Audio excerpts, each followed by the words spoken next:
You ever hear something out in the woods that you can't explain? Not an animal, not the wind. Something wrong. It happened when I was 16, during a camping trip with my older brother Marcus and a couple of his friends. We went deep, way deeper into the forest than we should have. No cell service, no marked trails, just trees, cold air, and the kind of silence that feels heavy. We set up camp near an old dried up creek. No one had been out there in years. You could tell by the way the grass had taken over everything. That night, around the fire, someone brought up local legends. You know, the usual. Skinwalkers, shadow people, that kind of stuff. But then Marcus said something I'll never forget. He said, "Out here, they say if you hear whistling, but you don't know the tune, don't whistle back." We laughed it off. Of course we did. But around 2 a.m., I woke up needing to pee, grabbed a flashlight, and stepped out into the trees. That's when I heard it.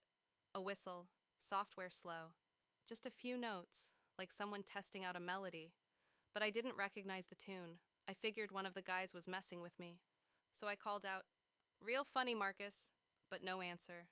Just silence. Then another whistle, a little closer. I turned the flashlight toward the sound. Nothing. Just trees. Then, from behind me, the same whistle. I spun around, still nothing. My heart was pounding. I hurried back to the tent. I didn't say anything, didn't want to sound like a scared kid. But I didn't sleep. The next morning, I asked the guys if anyone had gotten up in the night. They all shook their heads. Marcus looked at me kind of strange and said, "You didn't whistle back, did you?" I told him no. He just nodded real slow and said, "Good, because if you whistle back, that's how it finds you." I didn't believe him. Not really. Until that night. We were sitting around the fire just after midnight when we heard it again. That same whistle. This time we all heard it. Low, distant. Then a few seconds later, again.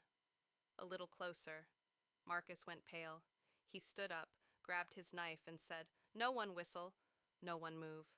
But one of his friends, Connor, laughed. "Dude, come on. It's probably just someone hiking nearby." Then he whistled back. The same tune. We all froze. The forest went dead quiet. Then, crack. A branch snapped maybe 10 feet away. Then another. Something was moving toward us. Fast. Marcus grabbed my arm and said, "Run." We did. We all did. We left the fire, the tents, everything. We didn't stop running until we hit the old trail again, lungs burning. When we turned around, Connor wasn't with us. We called for him, whistled for him. No answer. The police found our camp the next morning, still warm. Connor's boots were still by the fire, but he was never found. All they found were strange marks on the trees, like deep claw gouges, circling the camp. And one last thing.